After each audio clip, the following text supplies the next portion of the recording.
Hello friends, ಈಗ ಇಲ್ಲಿ ನೀವು ನೋಡಬಹುದು ನಾನು ವಾಟರ್ ಪ್ಯೂರಿಫೈಯರ್ನ ಆನ್ ಮಾಡ್ತಾ ಇದ್ದೀನಿ. ಆನ್ ಮಾಡಿದ ನಂತರ ಯಾವುದೇ ರೀತಿಯಾದಂತಹ ಫಿಲ್ಟರ್ಡ್ ವಾಟರ್ ಬರ್ತಾ ಇಲ್ಲ ಮತ್ತು ವೇಸ್ಟ್ ವಾಟರ್ ಬಂದ್ಬಿಟ್ಟು ತುಂಬಾ ಸ್ಲೋ ಆಗಿ ಬರ್ತಾ ಇದೆ. ಏನಕ್ಕೆ ಈ ಥರ ಆಗ್ತಾ ಇದೆ ಅಂತ ನೋಡೋಣ ಬನ್ನಿ. ಇಲ್ಲಿ ನೀವು ನೋಡಬಹುದು ಫಿಲ್ಟರ್ಡ್ ವಾಟರೇ ಬರ್ತಾ ಇಲ್ಲ ಕಂಪ್ಲೀಟಾಗಿ. ಮತ್ತು ಮಷೀನ್ ಯಾವ ಥರ ನಾಯ್ಸ್ ಮಾಡುತ್ತೆ ನೋಡಿ. ಮೋಟ್ರ್ ಬಂದ್ಬಿಟ್ಟು ಒಂದು ಸ್ಪೆಸಿಫಿಕ್ ನಾಯ್ಸ್ ಮಾಡುತ್ತೆ ಈ ಥರ.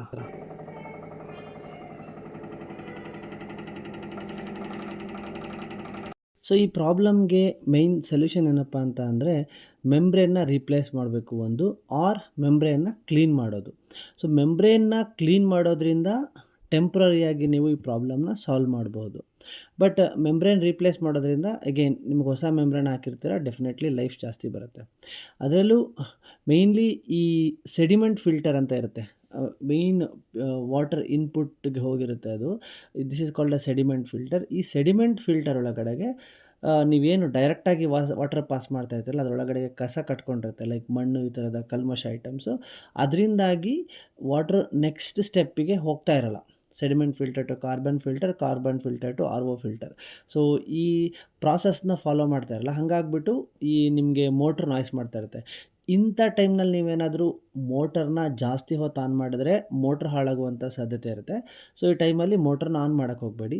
ಜಸ್ಟ್ ಈ ಸೆಡಿಮೆಂಟ್ ಫಿಲ್ಟರ್ನ ರಿಮೂವ್ ಮಾಡಿ, ಹಾಗೇನೇ ಈ ಥರ ಹಾರ್ಡ್ ಸಬ್ಸ್ಟೆನ್ಸ್ ಇಟ್ಕೊಂಡ್ಬಿಟ್ಟು, ಸೊ ಈ ಥರ ಹಾರ್ಡ್ ಸಬ್ಸ್ಟೆನ್ಸಿಂದ ನೀವು ಹೊಡೆದಾಗ ಅದರೊಳಗಡೆಗೆ ಏನಿರುತ್ತಲ್ಲ ಮಣ್ಣು, ಅದು ಹೊರಗಡೆ ಬರೋಕ್ಕೆ ಶುರು ಮಾಡುತ್ತೆ. ನಂತರ ಇದಕ್ಕೆ ಜಸ್ಟ್ ನೀವು ಫೋರ್ಸ್ಫುಲಿ ವಾಟರ್ನ ಪಾಸ್ ಮಾಡಿದಾಗ ಕಂಪ್ಲೀಟ್ ಮಣ್ಣು ಹೊರಗಡೆ ಬರುತ್ತೆ. ಇದರಿಂದ ಫಿಲ್ಟರ್ ಕ್ಲೀನ್ ಆಗುತ್ತೆ.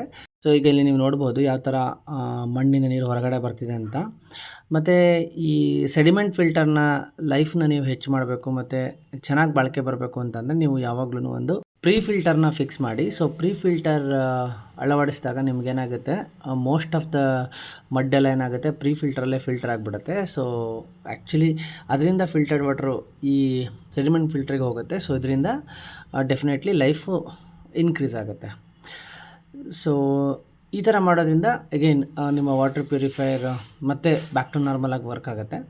ಆ್ಯಕ್ಚುಲಿ ಈ ಥರ ನೀವು ಮೆಂಬ್ರೇನ್ ಕ್ಲೀನಿಂಗ್ ಪ್ರಾಸೆಸ್ನ 2 to 3 ಟೈಮ್ಸ್ ಮಾಡ್ಬೋದು. ಆಮೇಲೂ ನೀವು ಮಾಡೋಕ್ಕೆ ಟ್ರೈ ಮಾಡಿದ್ರೆ ಏನಾಗುತ್ತೆ ಅಂದರೆ ಮೆಂಬ್ರೇನ್ ರಿಪೀಟೆಡ್ ಆಗಿ ಬ್ಲಾಕ್ ಆಗ್ತಾ ಹೋಗುತ್ತೆ. ಸೊ ಇಂಥ ಟೈಮಲ್ಲಿ ನೀವು ಹೊಸ ಮೆಂಬ್ರೇನ್ನ ರೀಪ್ಲೇಸ್ ಮಾಡೋದೇ ಬೆಟರ್ ಅನಿಸುತ್ತೆ. ಸೊ ಐ ಹೋಪ್ ಫ್ರೆಂಡ್ಸ್, ನಾನು ನಿಮಗೆ ಕೊಟ್ಟಿರ್ತಕ್ಕಂತಹ ಇನ್ಫಾರ್ಮೇಷನ್ ಯೂಸ್ಫುಲ್ ಆಗಿದೆ ಅಂತ ಅಂದ್ಕೊತೀನಿ. ಮತ್ತು ನೀವೇನಾದರೂ ಪ್ರೀ ಫಿಲ್ಟರ್ನ ಸೆಟಪ್ ಮಾಡಬೇಕು ಅಂತಂದ್ರೆ ನಾನು ಅಗೇನ್ ಅದ್ರ ಮೇಲೆ ಸಪ್ರೇಟ್ ವೀಡಿಯೋ ಮಾಡಿದ್ದೀನಿ. ಅದನ್ನು ತುಂಬ ಈಸಿಯಾಗಿ ನೀವು ಸೆಟಪ್ ಮಾಡ್ಬೋದು. ಅದನ್ನು ಕೂಡ ವಿಸಿಟ್ ಮಾಡಿ ನೋಡಿ ಅಂತ ಹೇಳ್ತಾ ಇವತ್ತಿನ ವೀಡಿಯೋನ ಮುಗಿಸ್ತಾ ಇದ್ದೀನಿ. Thanks for watching.